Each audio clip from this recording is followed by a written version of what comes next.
एक समय की बात है जब धरती पर चार लोग, एक राजा, एक व्यापारी, एक पंडित और एक गरीब मजदूर अपने अपने प्रदेशों में जीवन जी रहे थे।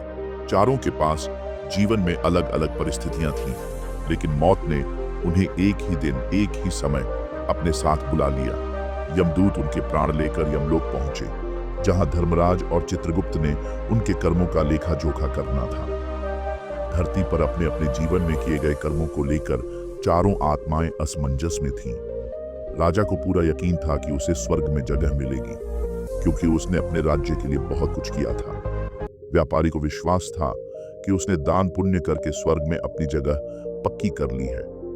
पंडित को भरोसा था कि उसने पूजा पाठ और धार्मिक कार्य करके खुद को स्वर्ग का सबसे बड़ा अधिकारी बना लिया है। लेकिन गरीब मजदूर चुपचाप खड़ा था, मानो उसे यकीन हो कि उसके पास स्वर्ग का कोई हक नहीं है। चारों आत्माओं को यमलोक में धर्मराज के समक्ष खड़ा किया गया। चित्रगुप्त, जिनके पास एक मोटी पुस्तक थी, ने चारों को उनके कर्मों के बारे में बताने के लिए बुलाया। सबसे पहले राजा को बुलाया गया। हे राजा, बताओ कि तुमने धरती पर कौन कौन से अच्छे कर्म किए। चित्रगुप्त ने पूछा। राजा ने गर्व से कहा, मैंने अपने राज्य को खुशहाल बनाया। मेरे दरबार से कोई भी गरीब खाली हाथ नहीं गया। मैंने लाखों लोगों को भोजन और धन दान किया। मेरे राज्य के लोग मेरी तारीफ करते नहीं थकते थे। चित्रगुप्त ने अपनी पुस्तक खोली और कहा, यह सब सत्य है। लेकिन राजा चौंक गया। लेकिन क्या प्रभु? चित्रगुप्त ने गंभीर स्वर में कहा, तुमने अपनी राज्य सीमा बढ़ाने के लिए कई युद्ध किए। उन युद्धों में लाखों सैनिक मारे गए, उनके बच्चे अनाथ हो गए, उनकी पत्नियां विधवा हो गईं। क्या तुमने उनके दर्द के बारे में कभी सोचा? राजा का सिर झुक गया। चित्रगुप्त ने फैसला सुनाया, तुम्हें अपने पापों की सजा के लिए नर्क में जाना होगा। अब व्यापारी की बारी थी। चित्रगुप्त ने पूछा, हे व्यापारी, तुमने कौन से पुण्य किए? व्यापारी ने कहा, मैंने अपने जीवन में खूब धन कमाया और उसका 5वां हिस्सा गरीबों में बांट दिया। मैंने अनगिनत भूखे लोगों को खाना खिलाया। चित्रगुप्त ने पुस्तक को देखते हुए कहा, तुम्हारे पुण्य कर्म सत्य हैं। लेकिन व्यापारी ने अधीर होकर पूछा, लेकिन क्या तुमने जो धन कमाया वह झूठ और धोखाधड़ी से कमाया? तुमने नकली माल असली के नाम पर बेचा। लालच के कारण तुमने कई व्यापारियों को बर्बाद कर दिया।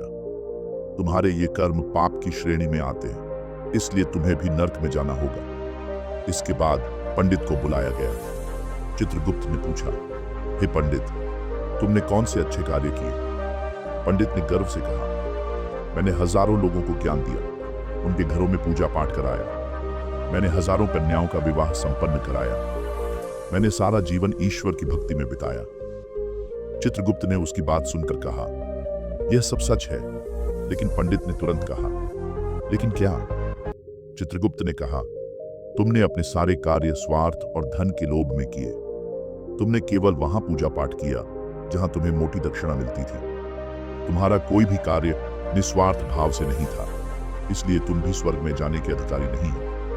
अब केवल गरीब मजदूर बचा था। चित्रगुप्त ने उसे बुलाया और पूछा, हे मानव, तुमने अपने जीवन में कौन से अच्छे कर्म किए हैं? मजदूर ने सिर झुकाकर कहा, प्रभु, मैंने कोई बड़ा काम नहीं किया। मैं दिन भर मजदूरी करता था और जो कमाता था वह अपने बूढ़े माता पिता और परिवार पर खर्च कर देता था। मेरे पास दान पुण्य करने लायक कुछ भी नहीं था। चित्रगुप्त ने उसकी बात सुनकर मुस्कुराते हुए पूछा, फिर से सोचकर बताओ, क्या तुमने कभी ऐसा कोई काम किया जिससे किसी और को फायदा हुआ हो? मजदूर ने कहा, एक बार का वाकया है।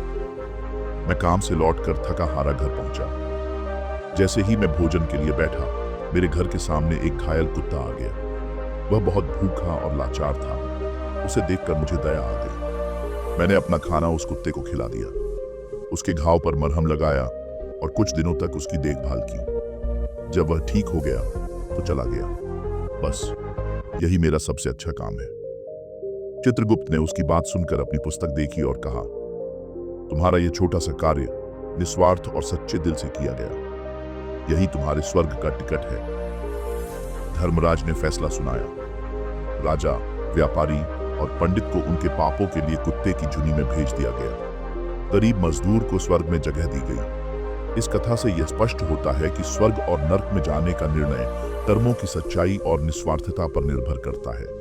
छल कपट और दिखावा कभी भी पाप नहीं मिटा सकता। इस कथा से हमें यह शिक्षा मिलती है कि जीवन में सच्चाई, ईमानदारी और निस्वार्थ सेवा सबसे बड़ा धर्म है।